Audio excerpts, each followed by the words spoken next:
Carlson? Okay. Call this meeting of the Public Safety Government Committee to order at 6:30. How's that for timing? Perfect. And in attendance, we have Carl Lincoln, Katie Edwards, Planning Park crew, we have Michelle first. No dance. No dancing. Rennie is indisposed and not able to be here tonight with us. And I'm Robert Dennison, the chair. So let's dive in. CAC, Emily Hauser is here to provide the update. Okay, thank you for your time for listening to me. Okay, so I need to look here. Okay, back to the screen. That's probably not a good idea. Okay. I wanted to talk about four things: tree ordinance, wetlands, native plants, and the landfill retaking also. The tree ordinance, we're still discussing it, and we sent comments into the urban forester, and we haven't heard anything back since our meeting. So we did feel like there needed to be some changes to the ordinance, and but we're not meeting. We meet the second Tuesday of June, so we'll see. If he comes back with us for a change. Whatever the status is on that. We've not had the public hearing. No, I mean, so like, should those, like their comments be shared with laws and rules or you? Oh, you know what? I'm really sorry. We submitted them individually to him as Okay, private citizens. We haven't put together, and that's why we're waiting okay, from him on some stuff. And yes, we would put our minutes in. okay. We haven't actually gotten anything official about the tree ordinance that presentation of how to go. That was informational. So we have done public hearing. And we attended that meeting for the information meeting, and he came to one of our meetings, and we've sent him letters with our own private comments. But one example is that the tree list needs some updating or some changes on it. Good.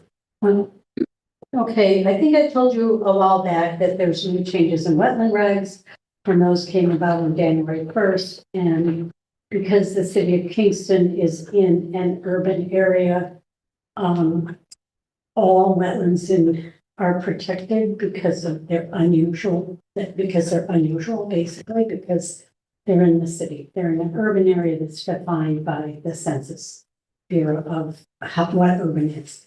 So they're not necessarily protected because if there's a development or some other reason, you have to actually put in a jurisdictional determination. You have to write to the DEC and ask for a jurisdictional determination. It's not like all of a sudden there. So it's for a project or a property.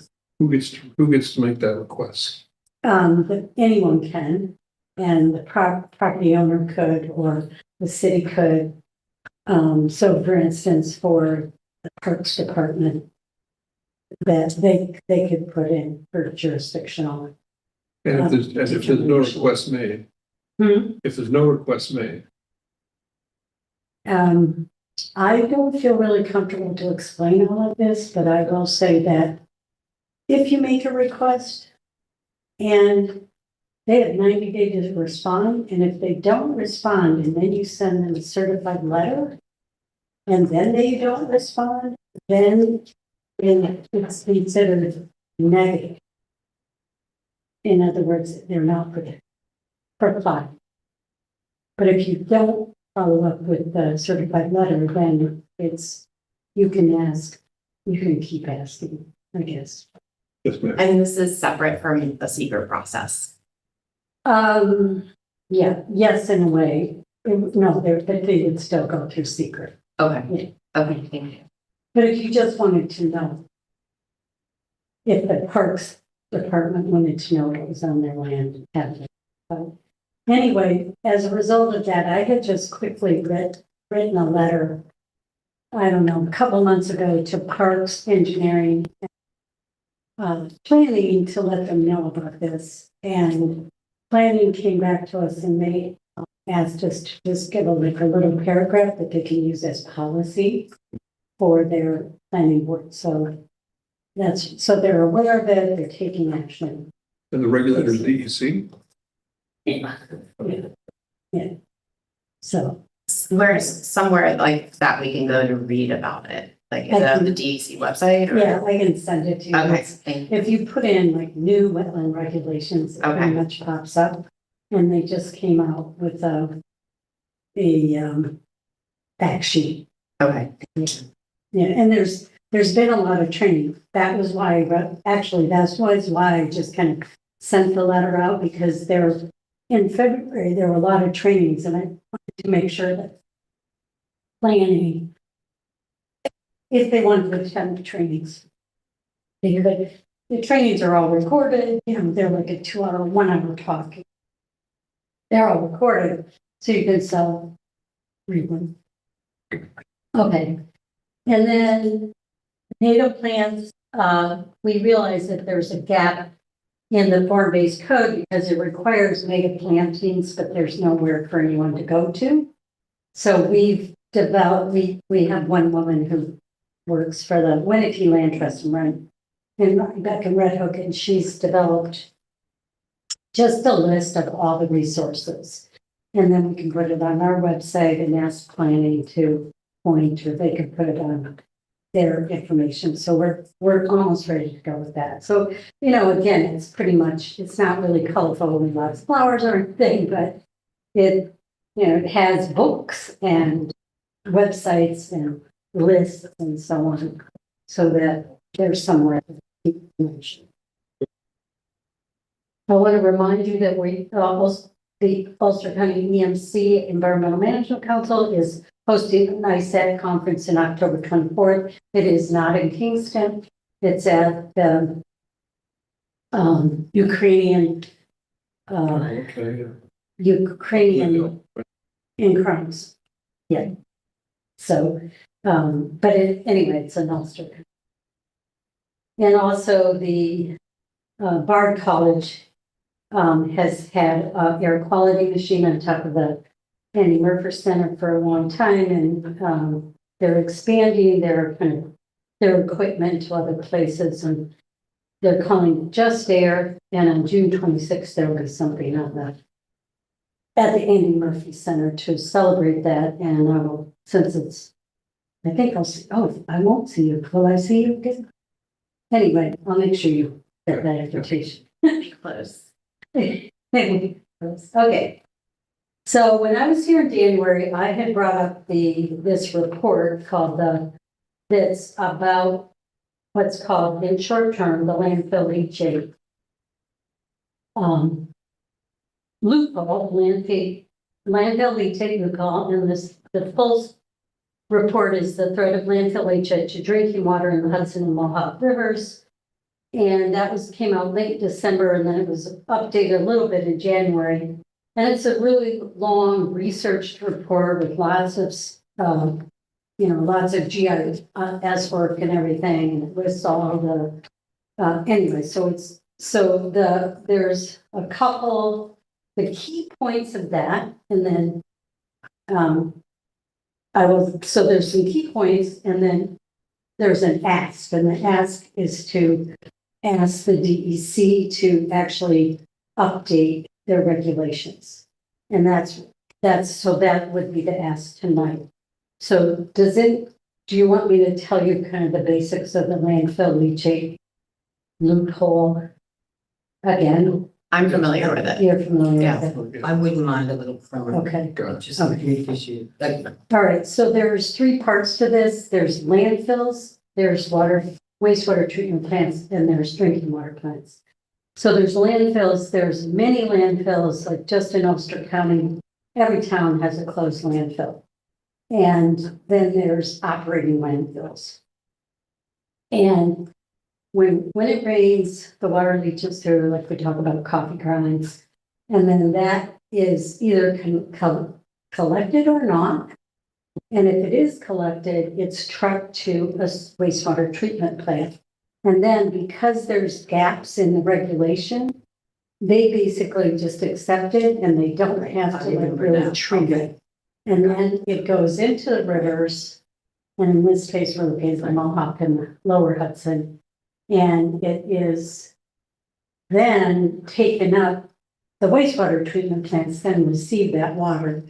And so as you know, there's 7 communities on the Hudson that take their water from it, and then there's more plants, drink. It's, the Mohawk is also a drinking water source.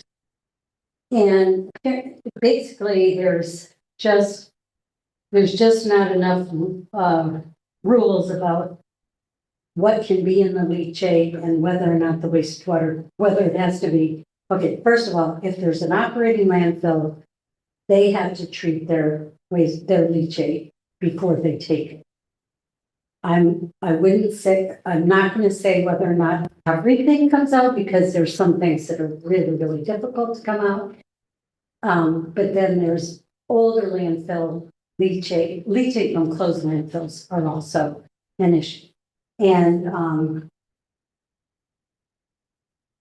so there's many contaminants that are worrisome, they're not, over the years since landfills started being used, more chemicals have been invented, used, and are in the trash and then leak out. And they've definitely found the forever chemicals, PFOA and PFOSs. And there is really no acceptable level for that. And which is anyway, there's no acceptable level. So the ask is to, so do you have any questions? No. Yeah, when the leachate goes to the landfill, to the sewage treatment plant, it's treated, but some of the stuff can't get it. We can't get Yes. everything out. Thank you That for we making don't- that point. So it isn't like Yes. we're just dumping it there. Right. It goes through the treatment system, but But there's yes. some stuff that doesn't come out. Right. Yeah, so, okay. Right. So the ask is basically to send a letter to the DEC asking them to initiate the rulemaking process to establish new regulations regarding the effective management, treatment, and disposal of landfill leachate.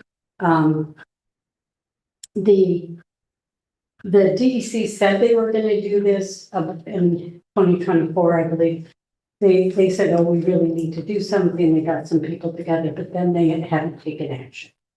So that's what the resolution is about. And I don't have a long list of who's written letters or passed resolutions, but Ulster County passed a resolution in April.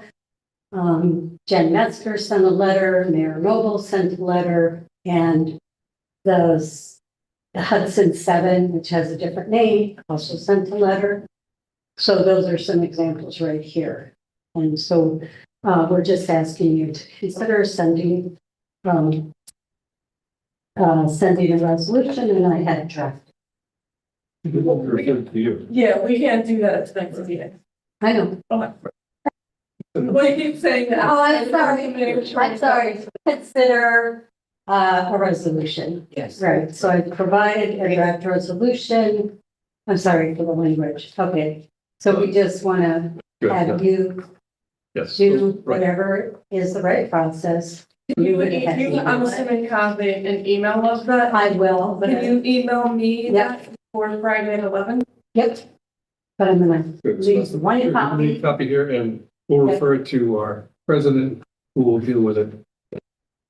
Just not good. I can forward it to you probably right here on my Okay. phone. So, yeah, don't. Okay, thank you. Taking a picture. Yeah, That's what we're so gonna do. he told me to bring paper, so I did. Great. All right. Okay, Thank you, Emily. Thank you. No, Okay. I think I'm good. Thank Thank you. you. Thank you. Thank we'll you. sit down and try to send this. Actually, I'm just gonna go in the other room and use my laptop. Because I consider, The, you know, Okay, the next item on the agenda is a request of the mayor to dedicate a portion of Greenkill Avenue to Joe Fay Way. And I think who's behind this? I think you're behind. Yes. Okay, what's the deal? So basically, Joe Fay unfortunately passed away with a long illness back in November. And so apparently, and we were contacted by his wife, who asked if we would not consider naming a portion of the street in front of the Boys and Girls Club in his honor. To which the mayor said, absolutely. And so I was able to, she had like 350 petition signatures on a petition. And I visited with the adjacent, the neighbors. They had no problems with it. I spoke with what's his name, Ed Whelan. Dan Whalen, I'm sorry, he's the new executive director. And he had no problems as well.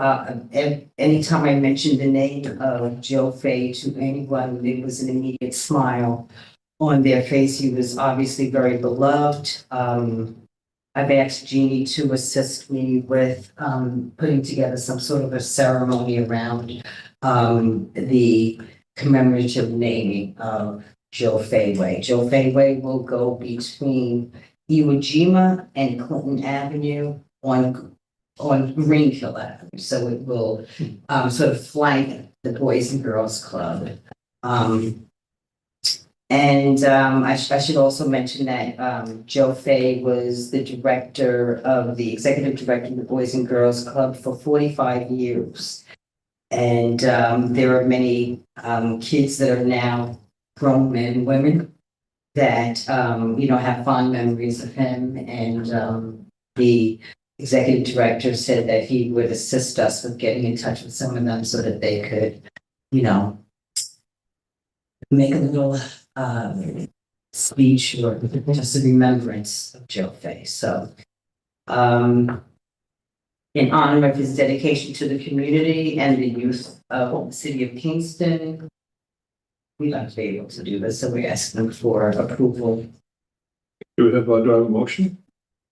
Second. Okay. Any discussion? I think it's awesome. Thanks for doing all the work to make it happen. It's well deserved. He is very beloved, as is his wife, who is Yes. a school teacher. Yeah. And please let us know the date of the ceremony. Well, yeah, and so that's actually a question. Because I need to obviously let her know. And so I guess it's just the process of having the sign made and how long that's going to take to be fabricated. And as soon as I know. So it will hopefully, I would assume, pass on Tuesday. Mhm. The mayor then has to sign it. He usually does that the next day. Mhm. And then it has to be sent to DPW. And do they have to place new poles?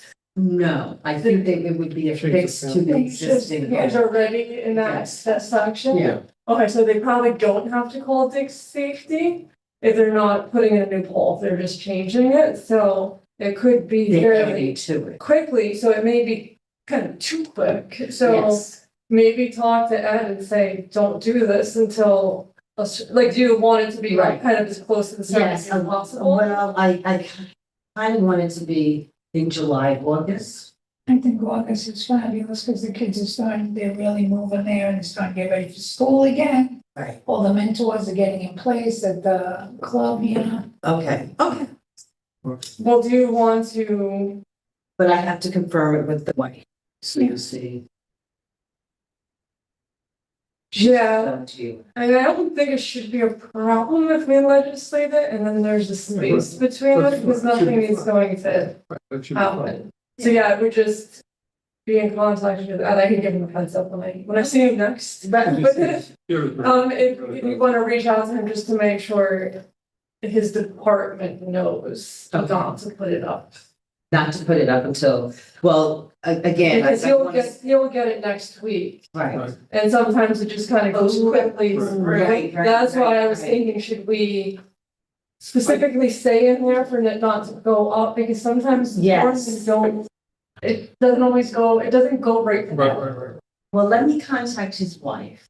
I mean, that's a critical part of this. We And, could, well, a couple of things we could do. Talk to the mayor and say, don't sign it until August. oh, No, we can't do that. Yeah, that wouldn't be, yeah. Okay. No, because if he doesn't sign it in a certain amount of days, Oh, it's that's automatically right. goes into legislation. I'm sure I can get it, put it in his office until then. Because it's made right there, on the same floor. but- If you reach out to Ed before Tuesday, Mhm. should be okay, right? Yeah, I mean, it's just, like I said, sometimes the foreman gets Right, it directly, but, should be okay. And the worst thing that happens is they go up and then they have to come back down. right. Or you put it up and bag it. and bag it? Yeah. Oh, you mean cover it? Right. Until. Better not to, but yes. That's a solution. Yeah, because that's. Yeah. Okay. That's legal engineering term. So do I have so I have a motion, I have a second, do we have and show you vote? All in favor? Can you just read the resolution? The resolution says the resolution to make a portion of Greenkill Avenue from Joe Fay Way between Clinton Avenue and Iwo Jima Lane. Say that again? Resolution to name a portion of Greenkill Avenue, Joe Fay Way, between Clinton Avenue and Iwo Jima Lane. All right. And plus you want to give the people enough time that they can, and when it goes up, because he's touched a lot of lives. So they go next quarter, it's gonna be, you want everybody to, Right, send invitations, we're gonna fly, the whole 9 yards. okay.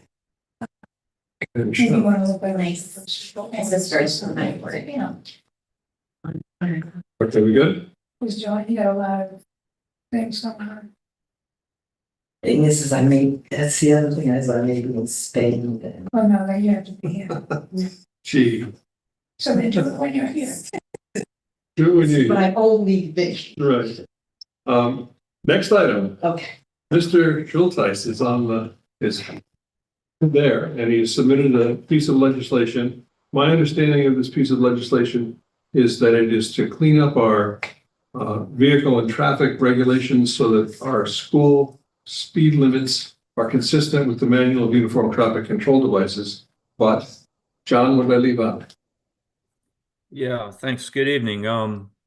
Yeah, the second half of this is school zones.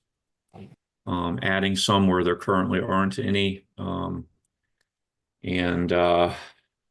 The schools affected there would be Kingston High School would get school zones on Broadway, on Andrew Street, and on West O'Reilly, so on 3 sides of the high school. Quarry Street leading to Bailey and Edson would get a school zone.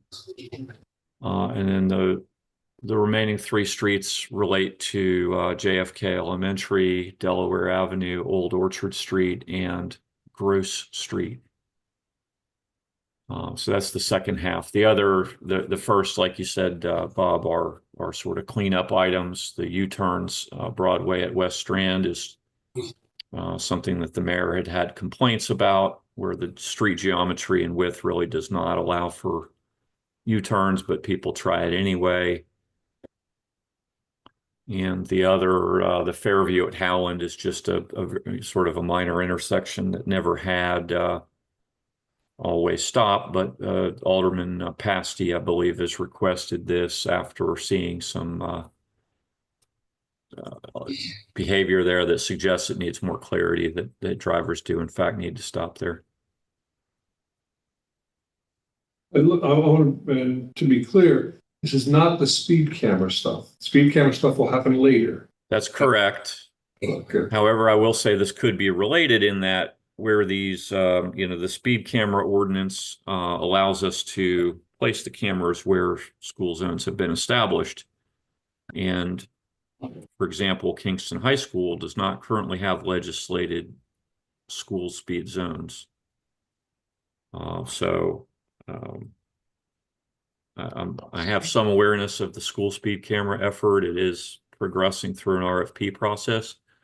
In part, what we're trying to do here, is when that vendor comes on to provide the school speed cameras, to be ready for them with good locations that are properly signed, so that when they add the cameras, it will be compliant, be logical, be an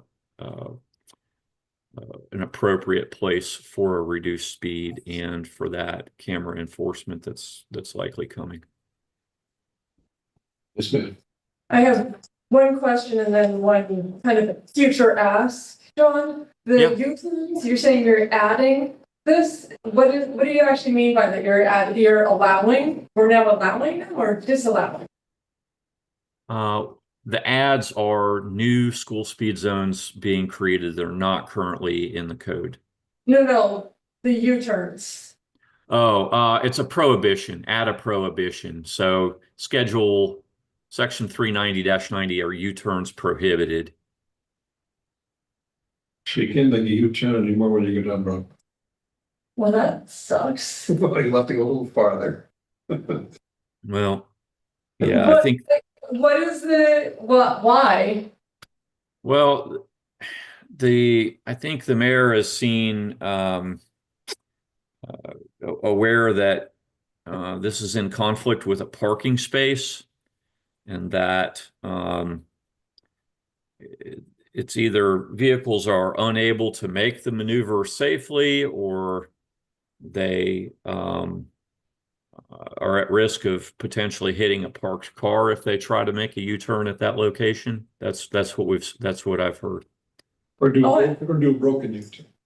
I mean, in my experience, my spouse, as you know, has a very large truck. And when we go downtown to eat sushi every Saturday, He does a U-turn. we do a U-turn there. And we've never had We're gonna put it into that. I But, think you know, it's there's not a, that huge of a deal to drive, you know, but Yeah. it's just surprising to me, especially, maybe it's just because he's such a good driver. But John, I think you know how the size of his truck, and we're able to make that U-turn, even when the car is parked in that spot. I know exactly what you're talking about. Has someone ever been hit there? I'm not aware of an injury at a crash, but I anecdotally, I believe some parked cars have been struck there. There is a sight distance issue with the median stuff. Yes. When you come down and make that left turn, It's really. there's a bunch of junk on that median that would prevent you from seeing what's going on the other side. Well, but it's mostly the parked cars. Yeah, I'm It's just surprised that I've just never had a problem with this. That's why I thought maybe we were adding U-turn. But John, my other ask is, next time when there's 3 requests, can you separate them into different committee reports? Sure. Just because in case there are issues with one of them, it doesn't affect anything that, you know, people are happy with. And that's been a request of council with previous departments, so. Okay. Yep. Yeah, thank you. Yeah, and the only thing I do have an issue with the U-turns because I don't see an issue with it in my experience, but I'm also like, I know it's not that far away. Right. Do I have a motion? Well, I If there's any more discussion There's a, or well, questions? questions. question, Yes. yes. So amend. It's a little confusing. 390 schedule. Schedule 8 school speed limits, amend all school speed limits shall be from 7 a.m. to 4 p.m. So that would be removed. No, presently the hours, my understanding is presently the hours on our school limits are various. They vary. Okay. So my understanding is to make them consistent. So 7 to 4 p.m. So the amendment would be that all school limits shall be from 7 a.m. to 4 p.m. Oh, I thought they were amending that. Okay. And what? Why those hours? Is that just standard? State law. State law 7 a.m. Is that state law, John? Well, the state allows us to establish those within a range of certain hours per day. These are the hours that best correspond to when kids are arriving and ultimately leaving school, including some extra Yep. time for after-school activities. Does that include weekends? No, it's Monday to Friday. It doesn't say that here. I feel like the high school could be later just because they have so many more activities and sports. But you can often see the kids like on the streets during that time, because if they're it's like the music students and the athletes. I don't think you would see, I mean, living in that area, it's like 2:15 to 3:30, it's really crazy. Even with all the, so I think it should be okay to do four. I don't want to make it Special crazy thing at all. going on there. You know, there's a whole. Yeah. Plays and stuff, it's really not busy at all. Yeah. Yeah, those times. Yeah, for 3:30, they all kind Yeah, of. I'm okay with the time, but just the weekends, I would like to have that. Right, yeah. I if you want to mark this up to Monday to Friday, that would obviously be well supported. We can also, I mean, it's possible to use the term school days. However, I think that's not necessarily clear to people. Yeah. What's a school day? People. Well, yeah, I think that's confusing, because then it's like, well, if I know the kids are off because it's superintendent's day, but my neighbor who's driving in the same streets doesn't know it's superintendent's day, and does that mean summer? Summer. I think it's just easier to say Monday through Friday, 7 a.m. through 4 p.m. I think it's the clearest. Yeah, I would suggest doing that. Okay. Any other questions? Got a motion? I have a quick question. Are we gonna be like putting new signage up? Yes. Yeah, Okay. it's well known that some of our signage meets the standards and some does not. And yeah, as part of this effort, DPW will correct, clear signage that it'll have many more signs. So you'll have a warning, school ahead, then you'll have the actual school speed. Then when leaving the area, there'll be a sign, end school speed zone. So we currently don't have that level, that consistency. So yes, this effort will include making those consistent, compliant, which is also going to help with enforcement, whether by camera or by officer. Okay, Jeannie, why don't you go ahead, because I'm just wondering about the lights, because usually on them signs, they have the yellow blinking lights during the school hours. So people really pay attention. I believe on Washington Avenue, they do. Will they have the lights? come Yeah, up? there is an option to make the sign read, school speed 15 when flashing. However,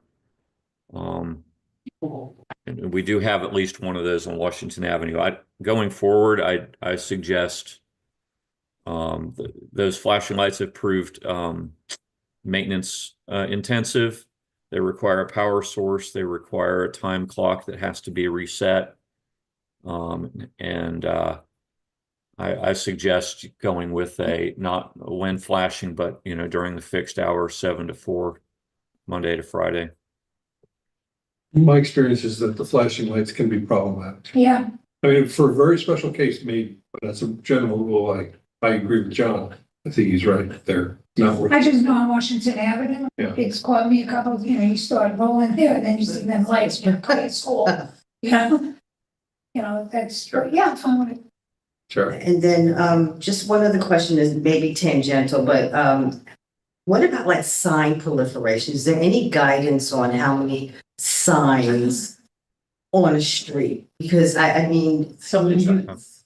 it's Relative to school speed or generally? just in general, how many, is there Right. any guidance on how many signs can be between, on a given street?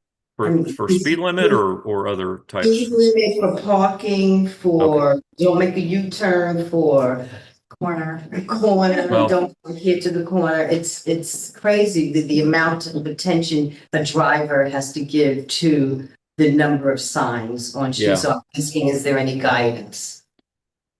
There absolutely is, yes. And in general, you want to use the fewest number of signs that gets the message across. What you're describing is called sign clutter, and it's something we try to avoid. In a city situation, though, especially where you have unusual snow emergency parking, alternate side parking, it's going to take a relatively large number of signs to convey that and make it enforceable. Lady Bird Johnson, with the Beautify America program, when she was the first lady, started a program to limit signs, billboards in particular, but signs in general. She had a whole, and in fact, if you had too many signs, you would put your federal highway aid at risk. Really? Oh, yeah. Did it work? Yeah, it did. It works for billboards today. Billboards are fewer than they used to be and are problematic if they're new ones. Well, so I would imagine, and John, I don't know if you've seen evidence of this, is that the more signage, the less people actually adhere to it. Yeah. Just too much. That's one of the I mean- issues. You read a sign once, Yeah. and then you never see it again.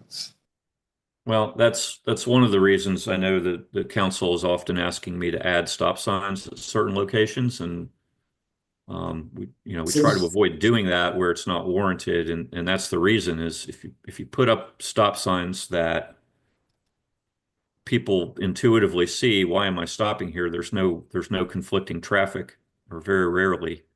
Then not only will they tend to ignore that stop sign, they'll tend to ignore other stop signs, including ones that really are important to heed Right. every time.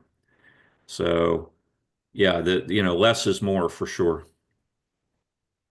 Michelle. Yeah, so I just want to confirm that Broadway from Rogers Street all the way up to West O'Reilly will be a 20-mile-per-hour speed limit school zone from 7 a.m. to 4 p.m. That whole stretch, yes? Broadway from O'Reilly to Andrew is what we're suggesting here. Okay, but then it was So add Broadway. Where did I see that? Broadway, O'Reilly to Andrew, Andrew, Broadway to Jervis. Oh, okay, so McEntee to Roger, is that because of the Catholic school then? Yes, and that's Okay, all right, that's an my existing school zone, but it's really not properly signed. Okay, And again, that's subject, all of these are subject to the suggested uniform hours now. okay, thank you. I I've just, changed to say Monday to Friday. right. So I have a motion, but I don't have a second. Do I have a second? Any discussion? The only thing is I don't like the U-turn. I don't like the U-turn.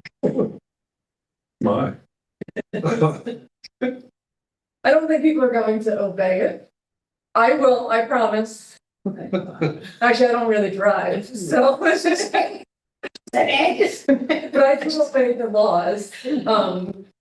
But I just don't see the Well, need for it. we can strike it. We can strike it if people are of a mind to strike it. I wouldn't mind. I'm in favor of striking it. So I'll strike that section. Sorry, John. I know you don't care. It's fine. It's, so we're gonna strike that section and we'll have the two remaining sections, which are the stop intersection cleanup and the school limits. Yes, everybody good? Yes. Okay, any discussion, any issues? I just wanted, since we're talking about the speed limits, I just want to mention something that Albany did because they are a bit ahead of us. They actually, and so it's just something for us to think about as we move into getting these cameras.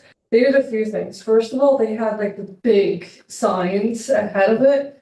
To like blinking, like, temporary signs to say cameras, I can't remember what it said, as warnings. But then they also, because some of my classmates came into school complaining, they sent out warnings Oh, okay. I don't know what the time limit period Right. was, but if you went over it, instead of getting a ticket immediately, there was a period of time where they just got, somebody actually showed me as like a little postcard, it looks cute, stop speeding. Like, and the next time you'll be ticketed. So I don't know, I think that will be a good idea. They still collected $3.7 million. In how long? I can't remember the time period, but that was also with all of the, between my doctors and my school, I'm up in Albany a lot in the past, like constant school limits, Right. or school areas in these cameras, and they just had, there was a lot of trying to help people to understand those. So then when I saw the news article and segment that said $3.7 million, like even with all of that education, so I just think that I really like the not take that people immediately Right. approach. Which I'm sure that, yeah. It would obviously take some effort to figure out how to do that, and obviously some funds, but I just kind of wanted to throw that out there. The RFP that they have out, we'll have a vendor and Right. we'll look at what they're proposing. I would suggest that they would have in that some sort of an adjustment period, Yeah, which is typical for traffic changes. When you do traffic changes, typically you want an adjustment period. Sometimes it can be as long as 6 months. I don't think this should be 6 months, but an adjustment period makes sense so that people don't get blindsided by. right. And also, if you get that in the mail the first time, it's gonna stop people from speeding, and the goal isn't to collect revenue, the goal is to slow down Right. speeding. Right. He used to have a saying in the building department, we really don't want to fine people, we just want them in compliance. Oh, Right. we want. Yeah. They want. Right, and so I think this would do that when people. Any other discussion? I am good. Shall we, all those in favor? I, Any opposed? Very good. The next two are pretty easy. Thank you. Have a good night. Thank you, you. Mom.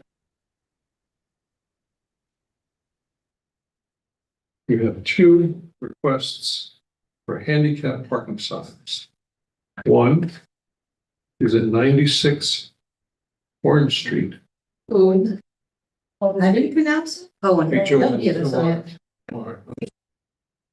In the city of Kingston. My son did the Yeah. placard. So do you have a motion for that one? Motion. Second. Any discussion? No, thank you. All in favor? Anybody opposed? Passed. Second one is a resolution to place a handicap parking sign at 87 Bond Street in the city of Kingston. When I put that in, and it was placard. It's straightforward. Someone is. Any motion? Motion. Second. Any discussion? No. All in favor? Aye. Any opposed? I have a motion to adjourn. Motion. Yeah. So I'm done. Okay, second. Meeting done. Thank you. Thanks, Elisa. Thanks, Elisa. Thank you, Lisa. Can I discuss this with you? We can't discuss it since it's not on